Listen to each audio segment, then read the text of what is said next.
स्वागत है ब्रेक के बाद आपका। बात चल रही है कॉस्मेटिक सर्जरी पे। इस बीच कॉलर जुड़ गई हैं। शिप्रा मौजूद है दिल्ली से। बहुत स्वागत है शिप्रा, क्या जानना चाहती हैं? शिप्रा, हमारी आवाज आप तक पहुंच रही है?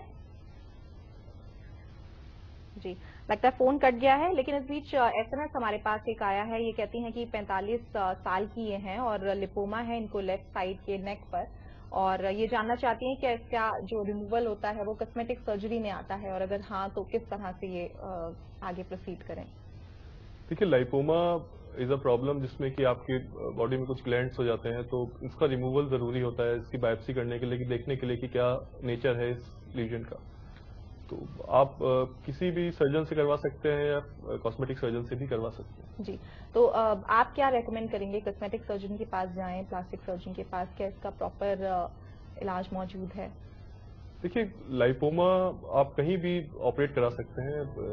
अगर ये ज्यादा बड़ा नहीं है तो इतना प्रॉब्लम नहीं होना चाहिए। जी, डॉक्टर साहब, इसके अलावा जैसे हम चर्चा कर रहे थे, जैसे सवाल आया था कीमोथेरेपी का था, क्या इस तरह की थेरेपीज या जो मेजर एक इलाज होता है जिसमें ज्यादातर बॉडी ड्रेन्ड आउट हो चुकी होती है, क्योंकि इतना आप इलाज कराते हैं, बाल झड़ने से लेकर हर तरीके की आपको प्रॉब्लम्स होती हैं, सेल्फ एस्टीम भी लो होता है, क्या ऐसे में आपको लगता है कि सही डिसीजन होता है कि आप कॉस्मेटिक सर्जरी करवाएं और कुछ अपना जो बॉडी में चेंजेस हुए हैं उसको वापस लाएं?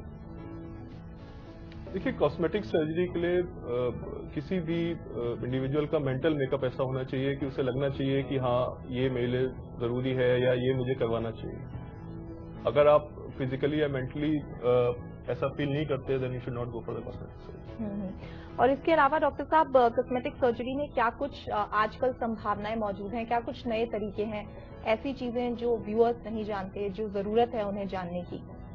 देखिए, कॉस्मेटिक सर्जरी में अगर आप एडवांसमेंट की बात करते हैं तो जो रिसेंट आया है वो है early treatment of the individual. Middle age में जो अर्ली साइंस ऑफ एजिंग होते हैं, जैसे मैंने बताया था, फाइन लाइंस होते हैं, हॉलोनेस होती है चीक पे, सैगिंग होती है। तो अगर आप इनको मिडिल एज से ही ट्रीटमेंट स्टार्ट कर दें तो फिर ओल्ड एज में या बाद में जाकर वो बिल्कुल झुर्रियां वाला जो इमेज होता है वैसा डेवलप नहीं होता है, या वो डिलेड होता है। जी जी जी, डॉक्टर साहब, हमारे स्टूडियो में आप आए, वक्त की थोड़ा सा तकाजा है, तो इसीलिए हमें शो यहीं खत्म करना होगा, लेकिन आपका यहाँ आने के लिए बहुत शुक्रिया, और दर्शकों का बहुत शुक्रिया हमसे जुड़ने के लिए। अगर आपके कुछ और भी सवाल हैं तो आप हमें एसएमएस के द्वारा भी भेज सकते हैं। इसके अलावा कल आपसे मुलाकात होगी हमारी फिर से दोपहर 1:30 बजे, और आपको छोड़े जाते हैं हेल्थ न्यूज के साथ, लेकिन इंडिया न्यूज पर आप बने रहें, क्योंकि यहाँ खबरों का सिलसिला लगातार जारी है। नमस्कार।